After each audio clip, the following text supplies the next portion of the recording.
Assalamualaikum warahmatullahi wabarakatuh.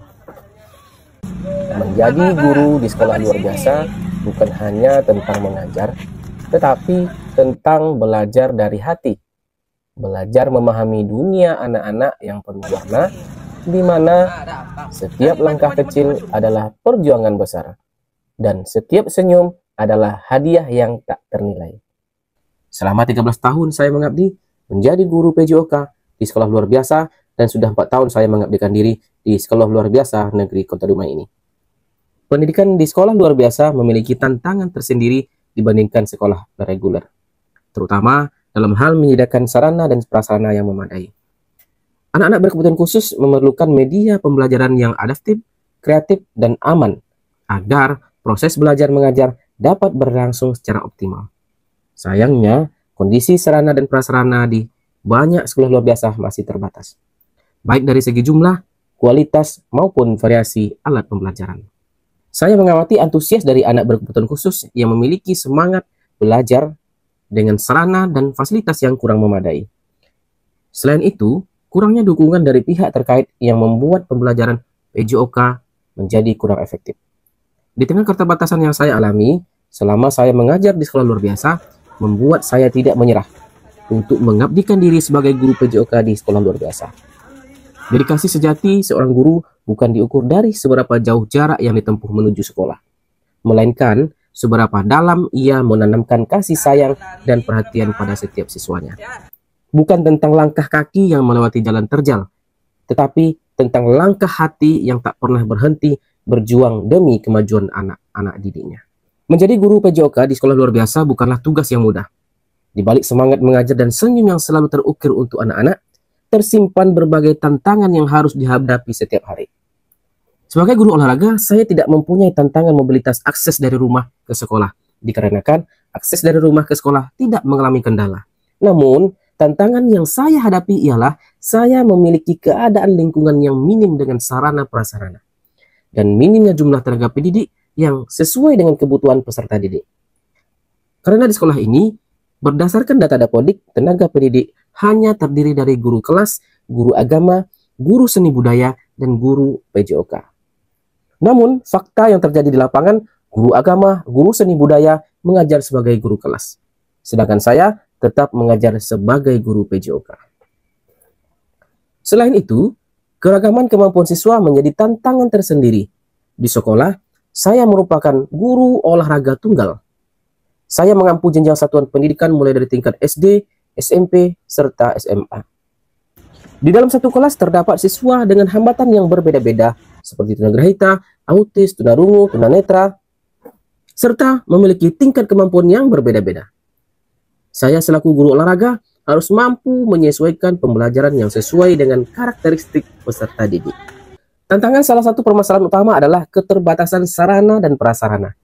Banyak alat olahraga yang belum sesuai dengan kebutuhan anak berkebutuhan khusus. Lapangan olahraga di sekolah tidak selalu memadai, bahkan kadang harus berbagi fungsi dengan kegiatan lainnya. Alat olahraga yang tersedia pun tidak sering sesuai dengan kebutuhan anak-anak berkebutuhan khusus. Banyak alat bantu yang seharusnya disediakan seperti gawang portabel, bola adaptif, atau matras yang belum dimiliki sekolah. Akibatnya, guru harus menyesuaikan program pembelajaran dengan alat yang seadanya. Selain itu, setiap siswa di sekolah luar biasa memiliki karakteristik dan kemampuan motorik yang berbeda-beda. Ada anak yang lebih cepat lelah, ada yang mudah teralihkan perhatiannya, bahkan ada yang membutuhkan pendampingan intensif untuk satu gerakan sederhana. Kondisi ini membuat guru harus menyesuaikan kegiatan agar tetap bisa melatih motorik siswa tanpa mengurangi semangat belajar mereka. Permasalahan lain muncul dari keterbatasan waktu dan tenaga pendamping. Tidak semua siswa mampu melakukan aktivitas fisik tanpa pengawasan khusus. Guru PJOK seringkali harus berbagi perhatian antara beberapa anak sekaligus, memastikan mereka tetap mendapatkan pelayanan yang optimal. Dalam menghadapi berbagai keterbatasan dan tantangan pembelajaran PJOK di sekolah luar biasa, guru tidak hanya dituntut untuk sabar dan tekun, tetapi juga mampu menghadirkan proses pembelajaran yang bermakna dan mendalam bagi peserta didik. Pembelajaran mendalam bukan sekedar membuat anak bergerak, tetapi bagaimana setiap gerakan memiliki makna, pengalaman, dan nilai kehidupan yang dapat mereka rasakan. Salah satu solusi yang sudah saya terapkan di sekolah adalah penerapan pendekatan pembelajaran berpusat pada anak. Saya mengajarkan gerak lokomotor, non-lokomotor, serta gerak manipulatif dalam bentuk permainan. Saya mendampingi kegiatan pembelajaran dengan sarana-prasarana yang ada, serta memanfaatkan ruangan yang seharusnya digunakan untuk kegiatan kesenian untuk melatih gerak dasar maju, mundur, samping kanan, samping kiri, melompat, serta anak bisa meliukkan badan dengan media pembelajaran bola kecil, bola besar, dan diharapkan anak-anak bisa berinteraksi dengan lingkungannya, khusus anak dengan peserta didik dengan hambatan autis. Saya juga menerapkan pendekatan prinsip pembelajaran mendalam, yaitu berkesedaran, bermakna, serta mengembirakan dengan menyesuaikan kegiatan olahraga berdasarkan kemampuan dan kebutuhan tiap anak. Alhamdulillah selama ini sejak anak saya sekolah di SLB Negeri Dumai, banyak perkembangannya. Dari nol dia nggak tahu apa-apa sampai dia banyak perkembangan. Pertama pada di olahraga yang tadinya dia nggak bisa berinteraksi dengan bagus, gitu kan. Mengikuti gerakan-gerakan motorik itu udah bisa mengikuti, gitu. Kalau menurut arahan udah mulai bisa diarahkan. Lapangan kalau bisa di lapangan tuh lebih luas, anak-anak lebih bebas ya kan. Jadi anak-anak juga bisa leluasa mengenal lingkungan lebih luas. Gitu.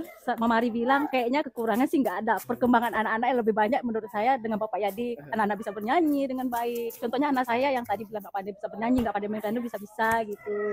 Pokoknya alhamdulillah banyak perkembangan lah. Kalau dengan Bapak belajar juga termasuk sama guru-guru yang lain. Dalam keterbatasan sarana, saya memanfaatkan lingkungan sekitar sebagai media pembelajaran. Tumpukan kayu yang tersisa yang tidak digunakan, saya jadikan media pembelajaran yang bermakna. Media itu berupa media gawang yang dapat digunakan untuk anak-anak bermain di lapangan. Untuk sarana-prasarana yang belum terpenuhi, saya berusaha untuk memenuhi kebutuhan pembelajaran peserta didik. Dengan adanya bahan seadanya, seperti sisa kayu bekas,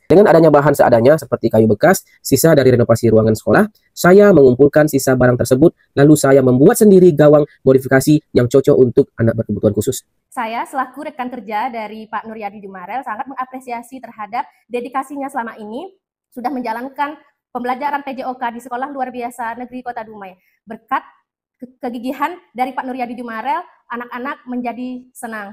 Berkat beliau, aktivitas anak-anak belajar menjadi menyenangkan, anak-anak lebih berkreatif, memanfaatkan barang-barang yang ada yang untuk dimanfaatkan. Saya melihat peserta didik tidak dapat mendapatkan pembelajaran untuk melatih soft skill-nya. Untuk itu, tergeraklah hati saya untuk dapat melatih keterampilan. Pada hakikatnya, keterampilan vokasional sangat penting diajarkan pada anak-anak berkebutuhan khusus untuk menjadi bekal setelah anak lulus sekolah nantinya. Apalagi saya mempunyai kemampuan yang lebih di antara rekan sejawat lainnya. Untuk itu, saya mengambil waktu setelah jam mengajar olahraga untuk melatih anak-anak seperti bermain musik, menanam, bertukang. Tentu ini juga berkoordinasi dengan guru kelas, supaya bisa dijadwalkan waktunya agar tidak bentrok dengan proses pembelajaran. Refleksi terbesar dari perjalanan ini adalah bahwa dedikasi seorang guru bukan diukur dari jarak yang ditempuh atau besarnya fasilitas yang dimiliki, melainkan dari ketulusan hati dalam menjalankan tugasnya. Setiap tetes keringat dan senyum anak-anak menjadi bukti bahwa pengabdian yang lahir dari hati akan selalu menemukan jalannya meski di tengah keterbatasan. Melalui pembelajaran PJOK yang berlandaskan kasih, kesabaran, dan semangat kebersamaan, anak-anak berkebutuhan khusus tidak hanya belajar tentang gerak tubuh, tetapi juga belajar tentang arti perjuangan, percaya diri, dan kebahagiaan.